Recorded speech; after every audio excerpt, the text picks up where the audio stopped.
ശർക്കര പ്രിപ്പയർ ചെയ്യുന്നത് കണ്ടിട്ടുണ്ടോ? വാ കാണിച്ചു തരാം. നമ്മളിപ്പോൾ മറയൂറാണേ. മറയൂർ ശർക്കര ഫാക്ടറി വിസിറ്റ് ചെയ്യാൻ പോവാണ്.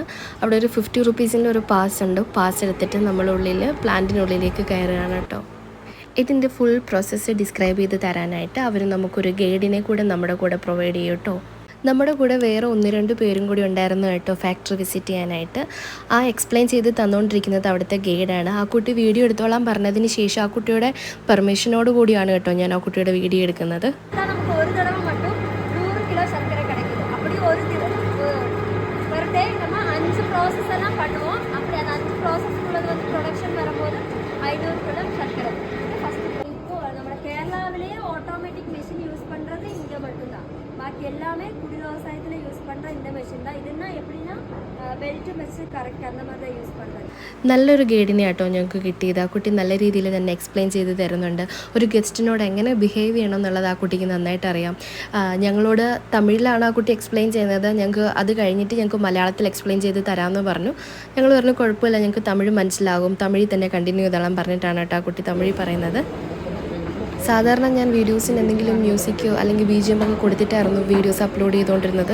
പക്ഷേ കുറച്ച് ദിവസങ്ങളായിട്ട് കണ്ടിന്യൂസ് ആയിട്ട് എനിക്ക് പേജിന് കോപ്പിറൈറ്റ് കിട്ടുന്നത് കൊണ്ടാണ് ഞാൻ ഈ വോയിസ് ഓവർ പരിപാടിയിലേക്ക് കിടന്നത് കേട്ടോ.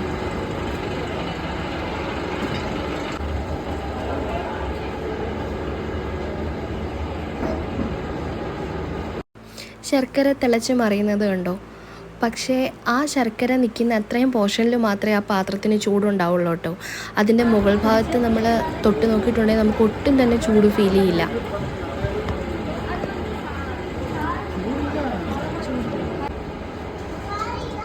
ശർക്കര ഉരുട്ടിയെടുക്കാനായിട്ട് മെഷീനറീസ് ഒന്നുമില്ല കേട്ടോ. അതിപ്പോഴും മാനുവലായിട്ട് തന്നെയാണ് ചെയ്യുന്നത്. ഈ ഫാക്ടറിയുടെ പുറകുവശത്തോട്ട് ഫുള്ളും കരിമ്പും തോട്ടങ്ങളാണ് കേട്ടോ. നമുക്ക് കരിമ്പും തോട്ടം വിസിറ്റ് ചെയ്യാനുള്ള പെർമിഷനും ഉണ്ട്. ഞങ്ങൾ അവിടെ നിന്ന് കരിമ്പും ജ്യൂസ് കുടിച്ചു. പക്ഷേ ഞങ്ങൾക്ക് കിട്ടിയ കരിമ്പും ജ്യൂസ് കറുത്ത കളറായിരുന്നു. നമ്മൾ സാധാരണ വഴി സൈഡിൽ നിന്നൊക്കെ നമ്മുടെ കൺമുൻപിൽ വെച്ചിട്ട് അവർ കരിമ്പും ജ്യൂസ് പ്രിപ്പയർ ചെയ്യുമ്പം അതിന് നല്ലൊരു പ്യുവർ വൈറ്റ് പോലത്തെ ഒരു കളറല്ലേ ഉണ്ടാവുക. പക്ഷേ ഇവിടെ കിട്ടിയ കരിമ്പും ജ്യൂസിന് എന്തുകൊണ്ടാണ് ബ്ലാക്ക് കളർ വന്നതെന്ന് എനിക്ക് ഇതുവരെ മനസ്സിലായില്ല. റോഡിന് ഇരുവശത്തും കരിമ്പും തോട്ടങ്ങളാണ് കേട്ടോ. മറയൂരിലൊരു പ്രധാന കൃഷി കരിമ്പാണെന്ന് എനിക്ക് തോന്നുന്നു. നമ്മൾ ഈ വഴി ഇനി കാന്തല്ലൂർ പോവാട്ടോ. കാന്തല്ലൂരിലെ വിശേഷങ്ങൾ അടുത്ത വീഡിയോയിൽ കാണിക്കാം കേട്ടോ.